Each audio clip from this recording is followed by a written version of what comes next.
আজকে চলে এসেছি ভারতের বৃহত্তম সল্ট লেক, যেটা চিল্কা হ্রদ নামে পরিচিত, যেটা রয়েছে উড়িষ্যার রম্ভা এবং গঞ্জম এলাকার অন্তর্গত। রয়েছে আকর্ষণীয় স্পট ভিউ সাথে বোট রাইড। আজকে আমি চলে এসেছি একটা ভালো একটা জায়গা। আমরা এসেছিলাম ঘুরতে দারিংবাড়ি, গোপালপুর, তারপর যাওয়ার পথে একটা প্লেস পড়েছে আমাদের চিল্কা হ্রদ। তোমরা বই অবশ্য পড়েছো, অনেকটা বড় হ্রদ। এখানে মানে বোটিং টোটিং সবই করা যায়। তোমাদেরকে ইনফরমেশন দেবো এখানে কত টাকা কি বোটিং করতে নেয়, কেমন কি সব কিছু তথ্য তোমাকে দেবো, তোমাদের কাজে লাগতে পারে। তোমরা এসে স্পেশাল মানুষের সঙ্গে ঘুরতে পারো, বা ঘুরতে এলে তো অবশ্যই তোমরা এখানে করতে পারো। এখন পুরো কিন্তু এই যে সামনে দাঁড়িয়েছে ওদিকে রয়েছে বোটিংয়ের যে পয়েন্ট, সেখানে রয়েছে, আমরা ওখানে যাব। তো চলো গিয়ে ওখানে কথা বলি। কেমন দু সাইডে কিন্তু অনেকটাই বড় রেলিং দিয়ে ঘেরা আছে, সেই সাইডে কিছু বসার ব্যবস্থা করা আছে।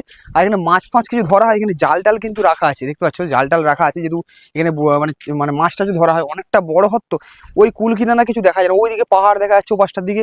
হ্রদটা দেখো কত বড় হ্রদ, কিন্তু দেখো এখানে অনেক নৌকা খারাপ হয়ে পড়ে আছে, যেগুলো মাছটা ধরে নিয়ে জল ঢুকে গেছে। দেখো জল টল ঢুকে গেছে।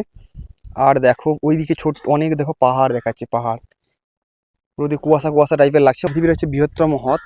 আর দেখতে পাচ্ছ এদিকে আমরা যাবো বোটে করে, এখন আমরা ওইদিকে যাচ্ছি। এখন তো গাইস এখান থেকে কত সুন্দর ভিউটা দেখো, আমরা পুরো এসেছি কিন্তু দেখো এই পুরো লাস্ট মাথায় এখানে আমরা এলাম এই জায়গাটায়। এখান থেকে ওখানে নামতে হয়, নেমে ওখানে বোটিং করা হয়। আর এখানে সবাই কিন্তু এসে বসে আছে এখানে। এবার এইখান থেকে আমরা ওখানে বোট ধরে যাই, ঘুরতে যাই। ওদিকে যাবে, দেখো ওদিকে একটা পাহাড় রয়েছে, দেখো ওদিকে দূরে দূরে কত দূরে দূরে দেখো পাহাড়, ওটা জুম করে দেখা যাবে। পাহাড় রয়েছে ওদিকে, এদিকে একটা পাহাড় রয়েছে।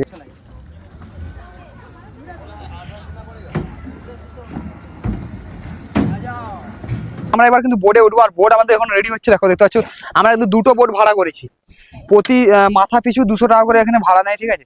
তো আমাদের পেমেন্ট অলরেডি হয়ে গেছে। তো এবারে বোটে উঠবো, আর আমাদেরকে দুটো সাইট সিন আমাদেরকে দেখাবে ওখানে। নাম দুটো আমি তোমাকে বলছি, চলো এখানে বোটে এসে তোমাদেরকে বলছি কোন কোন সাইট সিনে আমরা যাবো। আর তো আমরা এখন বোটে উঠে পড়েছি, বোট আমাদের ছেড়ে দিয়েছে। আর আজকে আমরা কোথায় কোথায় সাইট সিনে যাবো।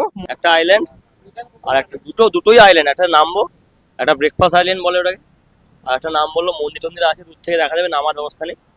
দুটো আইল্যান্ড একসঙ্গে যাচ্ছি আমরা। মেন যাচ্ছি ঘুরতে, আসছি একটু বোটিং করবো, বাস এই তো মজা। সবসময় তো গাড়িতে করে আসি, বোটিং করা হবে না। দেখো দুটো বোট রয়েছে আমাদের, একটা বোটে সব চলে যাচ্ছে। আজকে যে জায়গাটায় আমরা রয়েছি, জায়গাটা হচ্ছে খুবই পপুলার জায়গা, যেটা হচ্ছে ভারতের বৃহত্তম লবণাক্ত হ্রদ। অনেকটা জায়গা নিয়ে তৈরি। এটা হচ্ছে উড়িষ্যার গঞ্জাম এবং রম্ভা জেলা এবং খুর্দা জেলা নিয়ে অনেকটা বড় জেলা নিয়ে এটি বিস্তৃত।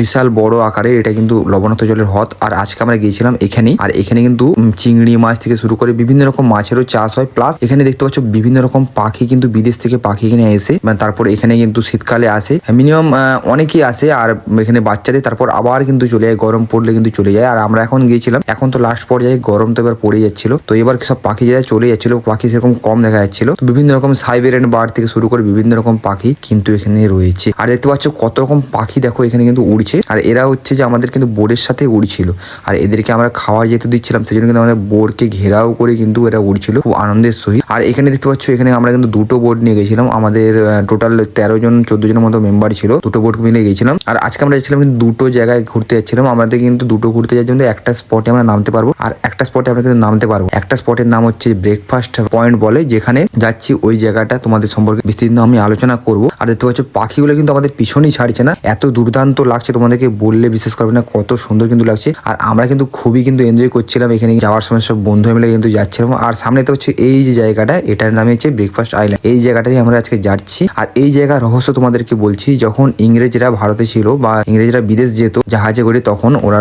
যাওয়ার সময় অনেকটা জার্নি করতো জলভাগে। তারপর ওখান থেকে মানে জলভাগে জার্নি করার পর ওরা স্থলভাগে পা রেখে এখানে চা টিফিন করতো। তো তারপর ওরা আবার চলে যেত। তো এই জন্য এইটার নাম হচ্ছে ব্রেকফাস্ট আইল্যান্ড। আর হচ্ছে আমরা চলে এসেছি ব্রেকফাস্ট আইল্যান্ডে। আর ভিতরে দেখতে পারছো যত লাভটা দিয়ে যে যার ভালোবাসার নাম লিখে গেছে, যেরকম হয় আর কি। চারিদিকে কিন্তু পুরো ফাঁকা ফাঁকা করা আছে, পুরো এই সাইড থেকে ওই সাইড পুরো দেখা যায়। তারপর আমরা ওখান থেকে উঠে পড়লাম, উঠে আমরা নেক্সট স্পটে যাওয়ার জন্য বেরিয়ে পড়লাম। জায়গা এখানে এখানে কিন্তু শিবের একটা মন্দির রয়েছে ভিতরে, আর একটা গুহা রয়েছে কিন্তু দাদারা বললো আমাদেরকে। গুহার ভেতরে যেতে পারবো না? হ্যাঁ ভিতরে কিন্তু গুহা আছে, দেখতে ভিতরে কিন্তু গুহা রয়েছে একটা, ওখানে মন্দির রয়েছে ভিতরে। ওখান থেকে যাওয়ার পথে কিন্তু পাখিগুলো আমাদের কিন্তু পিছনেই ছাড়ছিল না, কারণ পাখির দিকে আমরা খাবার দিয়েছিলাম আর সেই জন্য আমাদের কিন্তু পিছনে পিছনে ঘুরছিল আর আমাদের হাত থেকে ছাড়িয়ে নিয়ে জাস্ট খাবারটা নিয়ে চলে যাচ্ছিল। একটা আলাদা এক্সাইটমেন্ট, বোর্ডে রাইড করলাম আর ঘুরলাম, হেভি সুন্দর লাগছিল কিন্তু আমাদের। তো আর দেখতে পাচ্ছ পাশে যে পাহাড়গুলো দেখতে পাচ্ছ, ওখানে কিন্তু অনেক রকমের পাখি কিন্তু বিদেশ থেকে আসে, প্লাস বাচ্চা দিয়ে তারপর আবার গরম হাওয়া পড়লে তখন কিন্তু সবাই চলে যায়। তো এখানে রয়েছে সাইবেরিয়ান বার্ড, আরো অনেক অনেক বার্ড রয়েছে, তো আমরা জানি না, আমাদেরকে ওই জায়গাটা আমাদের যাওয়া হয়নি, জাস্ট আমরা সামনাসামনি দুটো ভিউ পয়েন্ট দেখেছিলাম, আমাদের বাড়ি আসার জন্য তারা ছিল। তো ভিডিওটা কেমন হয়েছে তোমরা অবশ্যই কমেন্টস করে জানিও। তো আজকের মতো ভিডিওটা এখানে পর্যন্ত। ভিডিওটা যদি ভালো লাগে লাইক, শেয়ার এবং কমেন্ট করে দিও।